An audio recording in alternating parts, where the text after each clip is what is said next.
Hello, my name is Eric Holmstrom. This is my presentation on English language acquisition. I completed this presentation as a module for ETC 612, part of the performance-based MIT program at City University. As an introduction, I would like to introduce what I will cover in this presentation.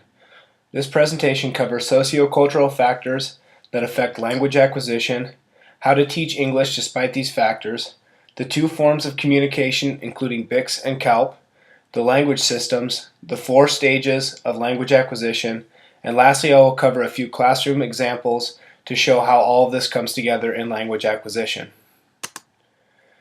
The first topic I will cover are sociocultural factors that affect language acquisition. There are 4 factors covered in the presentation, the first being masculine and feminine norms.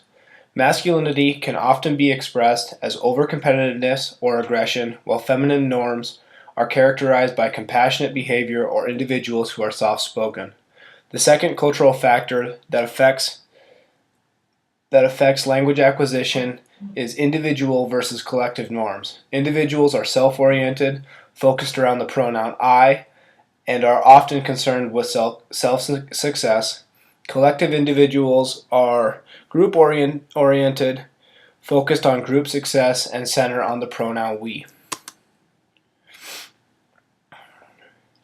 The third cultural factor covered in this presentation is high and low context.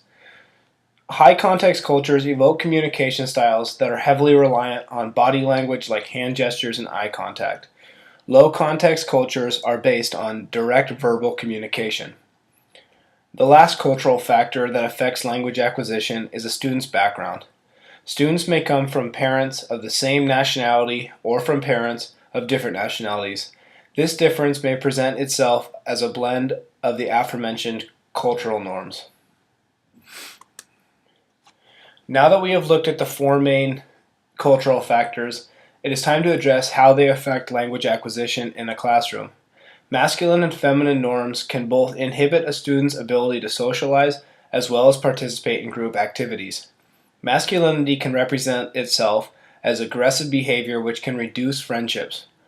Feminine norms and the passive behavior associated with them may decrease class participation, which can evolve into a misunderstanding of class lessons and coursework. The third cultural factor to evaluate is individual and collective culture norms. Individualistic cultures are associated with North American and European countries, while collectivism is part of many Asian cultures. Individual ideals may inhibit group participation, while collectivism can hinder a student's individual grade, as they may not understand the significance of their own participation.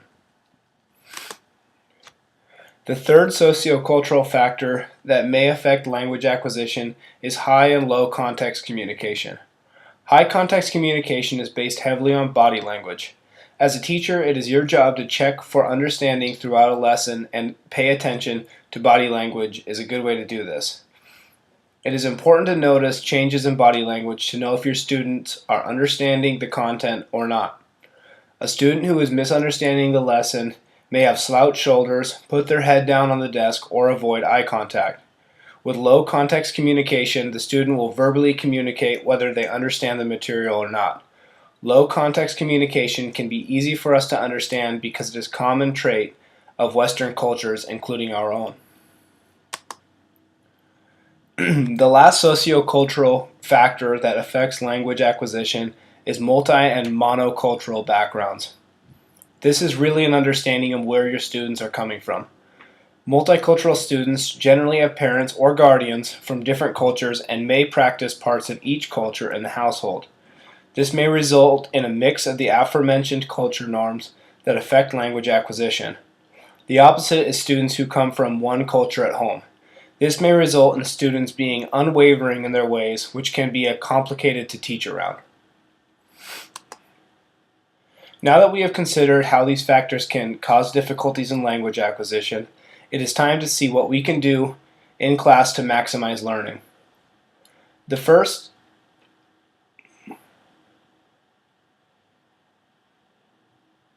of these is group participation. Group participation is a good way to get all of the students involved with a lesson despite their cultural or gender norms.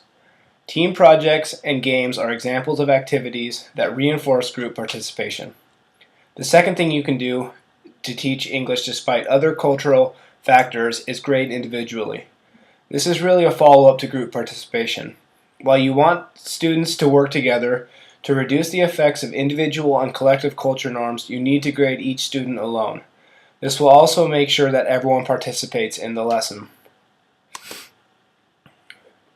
The next topic in this presentation is developing communication styles. There are two different types of communication, BICS and CALP. BICS stands for Basic Interpersonal Communication Skills, and CALP stands for Cognitive Academic Language Proficiency. BICS refers to casual conversation with one or more listeners. An example of BICS would be a conversation between friends. Another aspect of BICS is the cultural context involved in communication, like eye contact, physical distance between the speaker and listener, and body language. CALP is kind of the opposite to BICS.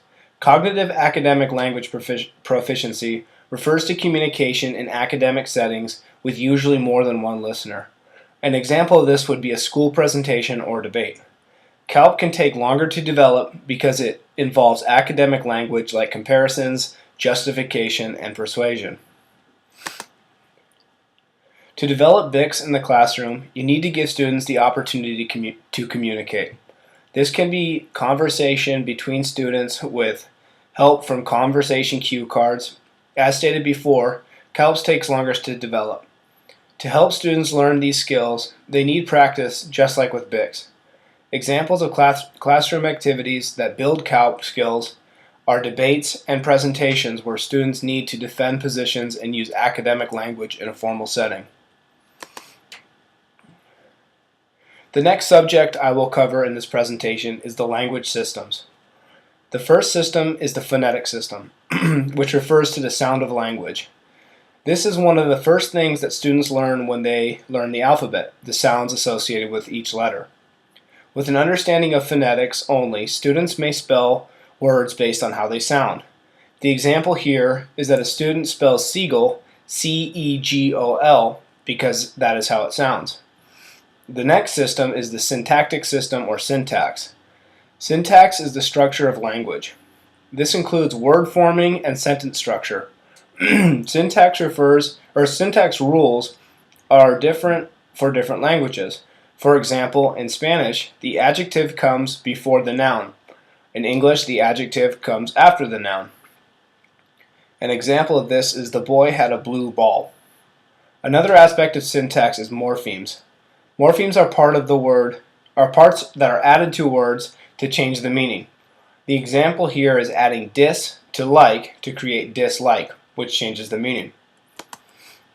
The next system I will cover is the semantic system.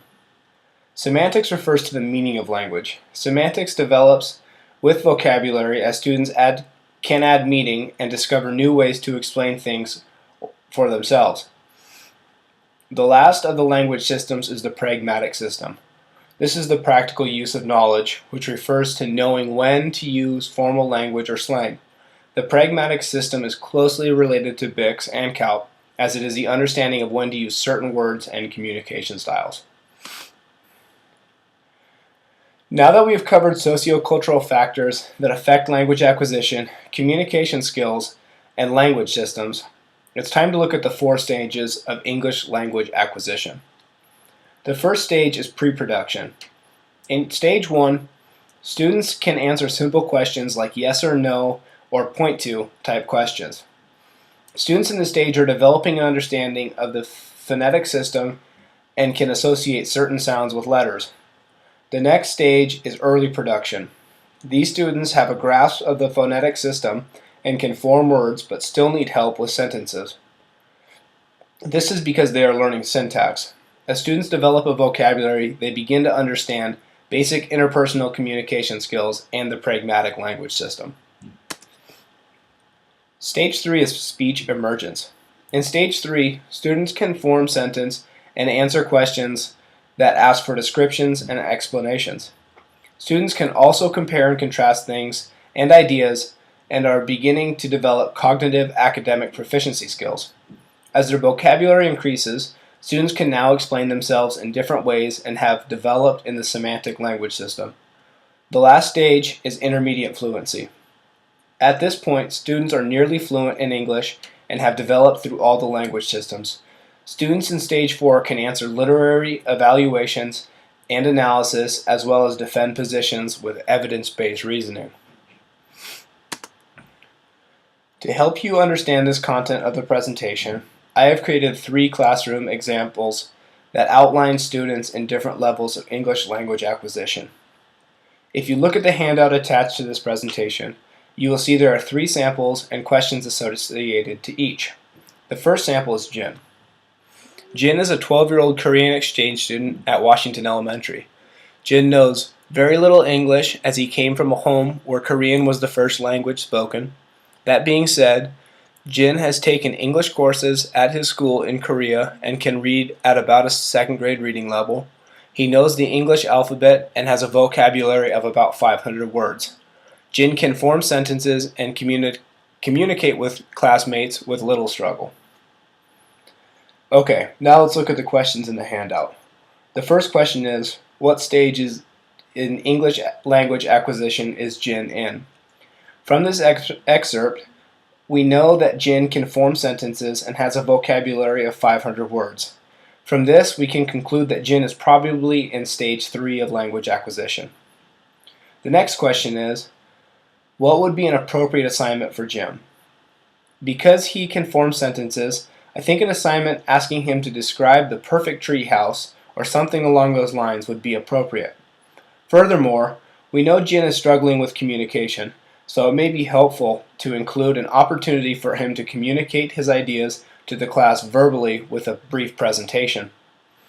The next question is, based on evidence from the example, what communication skills does Jin possess and what could help him learn?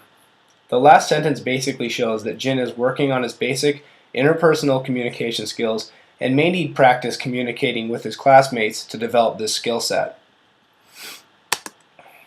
The next classroom example is Maria. Maria is a 1st grader at Washington Elementary. Maria has moved to Washington from San Luis, Mexico with her family who are migrant farm workers. In Maria's home, Spanish is the only language spoken. She is beginning to sound out words and knows most of the English language. The English alphabet. In her ESL class, Maria is quiet and not eager to participate in group discussions or activities. Now let's look at the questions on the handout. Question 1 asks, what stage in English language acquisition is Maria in? Because Maria can sound out words but cannot form sentences, we know she is in stage 1 of English language and is developing an understanding of the phonetic system. The next question is, what would be an appropriate assignment for Maria? An appropriate assignment for Maria would be any set of questions that could be answered with yes or no or the show me type questions. Based on evidence in this example, what communication skills does Maria possess and what type of activity could help her learn? Based on evidence from the passage, Maria may just be beginning to understand BICS. Because English is a 2nd language, she needs to develop a vocabulary before she will feel comfortable communicating with her teachers and peers. To develop this skill set, she will need to practice speaking with a peer or teacher who speaks both English and Spanish. The last classroom sample is Kibwe. Kibwe is a 10-year-old 4th grader at Washington Elementary. Kibwe's parents are missionaries who moved their family for long periods of time to both Tanzania and the United States. His mother is native to Kenya and his father is native to Washington State.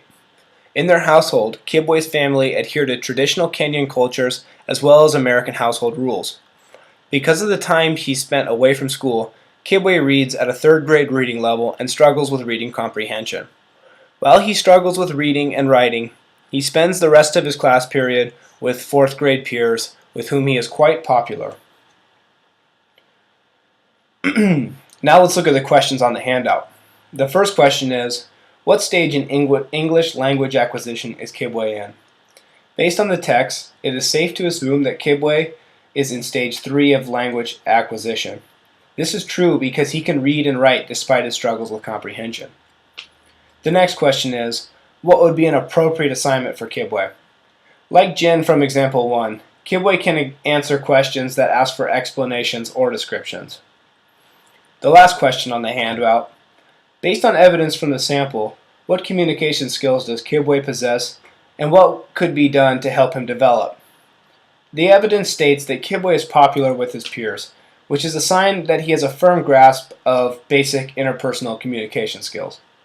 As we progress in academics, he will develop an understanding of academic language and become proficient in that form of communication.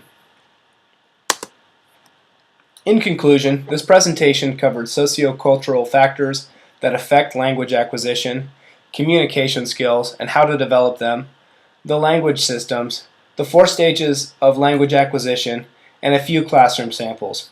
I hope you were able to learn from this presentation. My name is Eric Holmstrom. Thank you for listening.